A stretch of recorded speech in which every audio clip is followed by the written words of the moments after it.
Assalamualaikum dan selamat pagi semua murid cikgu. Okey, so hari ini kita akan mula belajar sains untuk tingkatan 4 iaitu bab 1 langkah keselamatan di dalam makmal. Okey, so saya cikgu sains awak untuk tahun ini iaitu cikgu Nur Atika binti Rosti. So saya nak untuk sains satu buku panjang, buku nota untuk buat nota dan satu buku pendek untuk latihan. Okey, so setelah tamat saya ajar topik 1.1 dan 1.2, saya nak murid-murid buat nota. Kalau nak salin slide saja ni pun boleh, salin je, letak dalam buku nota. Nanti latihan saya akan bagi ya. Okay, so jom kita mulakan. Topik 1.1, apa yang awak perlu tahu adalah peralatan perlindungan diri. Peralatan ni alat apa yang kita pakai masuk ke dalam makmal untuk melindungi diri kita daripada bahaya. Okey. So sebelum apa alat yang melindungi diri kita, kita tengok dulu apa yang dimaksudkan dengan peralatan perlindungan diri. Okey. So, peralatan perlindungan diri, okey, ialah kelengkapan yang diperlukan untuk memberikan perlindungan kepada pemakainya daripada bahaya.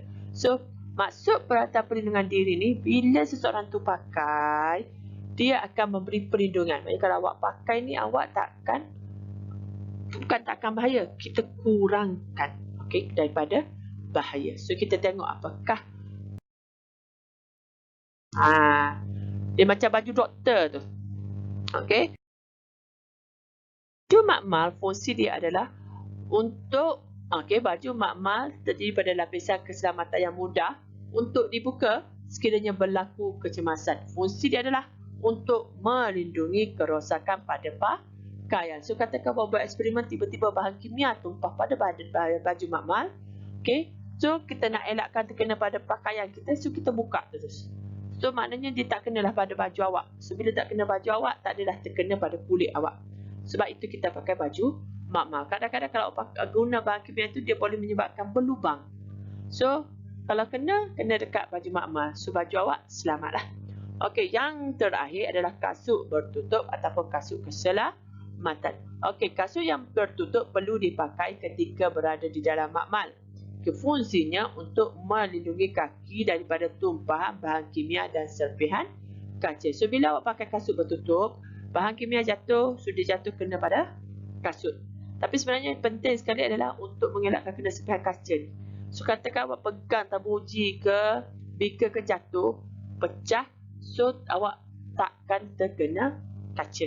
So selamatlah kaki awak. Okay. So yang kita tengok peralatan perlindungan diri di dalam makmal. Okey, so peralatan perlindungan diri yang disediakan di dalam makmal untuk membantu kita mengelakkan daripada kena bahaya. Yang pertama adalah penyiram kecemasan, yang kedua pembilas mata, yang ketiga kebok wasap, yang keempat adalah kabinet aliran lamina. Okey. So kita boleh tengok pertama, kabinet aliran lamina. Ni kabinet aliran lamina kita biasanya gunakan untuk mengelakkan kontaminasi ataupun kita kata menyebabkan kita terkena semasa melakukan aktiviti berkaitan dengan mikrobiologi. So maksud aktiviti berkaitan mikrobiologi, katakan kalau kita buat eksperimen menggunakan bakteria, menggunakan mikroorganisma. Mikroorganisma tahu organisma yang kecil yang kita tak nampak dengan mata kita. So kita buat dalam kabinet aliran lamina. So kalau awak buat dalam ni, benda-benda yang awak guna mikroorganisma tu takkan menyebabkan badan awak terkontaminasi, maknanya selamatlah. Okey, yang seterusnya wasap. Kalau tadi kebok aliran lamina, yang ini kebok wasap. Kebok wasap digunakan untuk menjalankan eksperimen yang menggunakan bahan yang mudah meruap, mudah terbakar, beracun, mengkakis dan berbau. So ini kebok wasap. Okey, kebok wasap ni kalau awak tengok dia ada ni tingkap yang awak boleh turun, yang awak boleh naik. Dan dia ada satu switch. Bila awak buka switch tu, semua udara dalam kebok wasap ni akan dibawa ke atas. Sebab tu kalau kita nak buat eksperimen yang beracun, menghakis, semua kita buat dalam kebok wasap. Sebab bila awak buat dalam kebok wasap, kita masukkan tangan, kita turunkan ni. Maknanya kalau terpecik ke tak kena pada mata, dan semua gas-gas beracun akan naik ke atas. So awak takkan hidup. Okey. So yang Dan keempat, yang ketiga kita kata penyiram kecemasan. Penyiram ni macam shower. Okey, so penyiram kecemasan digunakan untuk membersihkan dan membilas bahagian badan atau pakaian yang terkena bahan kimia dengan segera. Contoh, awak tiba-tiba buat eksperimen kena pada baju awak.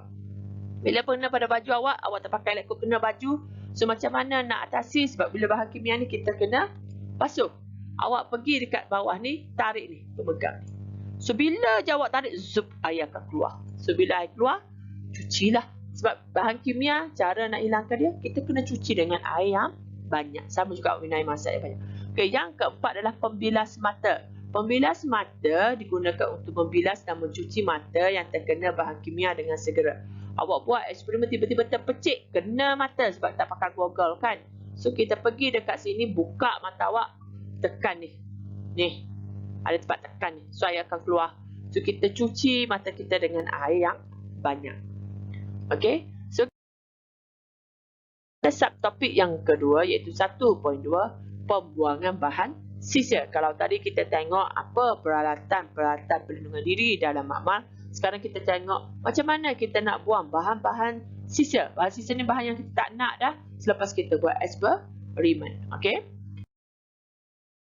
Pembuangan bahan sisa kita boleh bahagikan kepada dua jenis. Ada dua jenis pembuangan bahan sisa. Yang pertama, bahan yang boleh dibuang ke dalam sinki. Maksudnya kita boleh buang terus ke dalam sink. Yang kedua, bahan yang tidak boleh dibuang ke dalam sinki. So awak ingat, bahan sisa yang kita buat eksperimen ada dua jenis.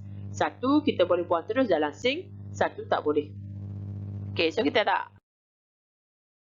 Yang pertama dulu, bahan yang boleh dibuang ke dalam sinki. So bahan yang boleh dibuang ke dalam sinki ialah cecair. Cecair je. Atau larutan. Maksudnya dalam bentuk air. Pepejal tak boleh ha? Yang berkepekatan rendah dan tidak berbahaya seperti bahan neutral. Masuk bahan neutral air ataupun air garam. Bolehlah. Asid lemah dan alkali lemah.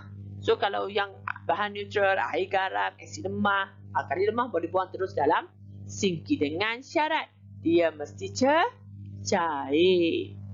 Okey.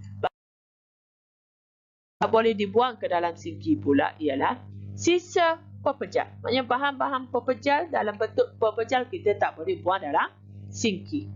Bahan yang mempunyai nilai pH kurang daripada 5 dan lebih daripada 9. Maksudnya bahan yang alkali kuat dan asid kuat tak boleh buang dalam sinki. Sebab dia boleh menyebabkan, kalau awak buang dalam sinki, dia boleh menyebabkan nilai pH air yang awak buang tu menjadi lebih rendah atau lebih tinggi. Sebab air yang kita buang dalam sink tu dia akan pergi kepada sistem kumbahan ataupun sungai. So kita tak boleh buang. Okey, seterusnya sebatian pelarut organik. So semua sebatian pelarut organik kita tak boleh buang dalam sink. Okey. Itu yang seterusnya kita juga tak boleh buang bahan kimia. Asid, grease, minyak, cat minyak, hidrogen peroksida semua tak boleh buang dalam sink. Nanti sink tu boleh tersumbat. Okey. Bahan toksik tak boleh buang. Logam berat tak boleh. Macam plumbum semua tu sebab dia akan efek pada alam sekitar. So bahan sisa organik maksud dia mikrob dan bahagai haiwan. Maksudnya mikrob ni mikroorganisma. Punya bakteria ke, virus ke, protozoa ke, semua tak boleh buang dalam sink. Bangkai haiwan, awak katakan awak buat eksperimen belah tikus, kita tak boleh buang dalam sink. Kita ada cara dia, nanti kita tengok. Okey. Ni bahan reaktif tak boleh buang. Okey, so kita tengok. Dia operasi standard pelupusan bahan sisa biologi. Macam mana kita nak buang sisa biologi? Macam mana kita nak buang? Apa dia operasi standard? Prosedur, macam mana cara-cara dia? Okey, prosedur operasi standard ataupun POS pelupusan bahan sisa biologi ialah prosedur yang digunakan bagi tujuan mengurus pelupusan sisa biologi di makmal. POS, kalau saya kata POS, prosedur operasi standard. Okey, yang standard kita guna. Macam mana kita nak buang sisa biologi ni? Okey. Kita tengok Okey. Tisu. Okey. Okey, ni tisu. Ini medium culture. Sarung tangan, tisu, medium culture. So kita autoclave dulu, baru kita buang dalam bahaya. So ini kategori C, bangkai dan organ. Ni haiwan makmal. Ni apa? Katak. So ini adalah haiwan uji kaji. Tikus. So kita balut dulu dalam. Lepas tu balut dalam tisu penyerap, letak dalam plastik, balut baik-baik, letak dalam peti sejuk. Okey, sejuk beku, baru kita pelupus. Okey, ini kategori D, cair. Saya boleh tengok, ni darah. Okey, ini adalah serum. Ni awak biasa tengok lah ni kan. Kalau awak ambil darah nanti macam ni lah. So, alatan yang kita guna ni, kita kena nak buang macam mana. Okey, so kita macam mana nak buat, macam mana kita nak post ni, prosedur operasi standard ni. Okey, mula-mula kita lakukan pengasingan sisa di punca yang betul. So kita tengok dulu, kita kategorikan dulu bahan sisa, bahagian A ke, bahagian B ke, bahagian C. Okey, kalau kategori A disimpan sementara di tempat yang selamat. Okey, maksudnya kalau benda bahan tajam tu simpan tempat selamat je.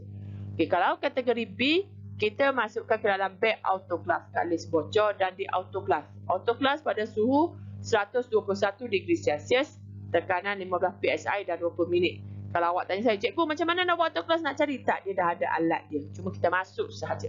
Kalau kategori C, kita bungkus dengan cermat dan disimpan sementara dalam sejuk beku. Kategori D tadi kita buang terus dalam sinki. Okey, so sisa yang telah dinyah kontaminasi ni kita masukkan dalam beg biobahaya. So bila kita masuk dalam beg biobahaya, okey, sisa yang telah dibungkus itu dilabelkan. Kita label lah kategori A ke, kategori B ke, kategori C ke.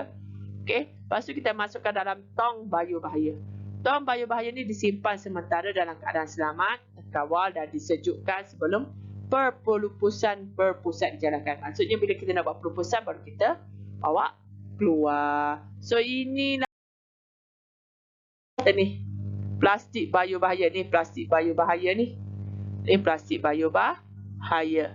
Ini tong dia. Kalau awak tengok dekat hospital banyak guna yang ni. Okey. Kadang-kadang yang awak nak buang tempat tong darah dengan tong tisu tu lain-lain. So awak boleh tengok. Itu dia cara nak lupus.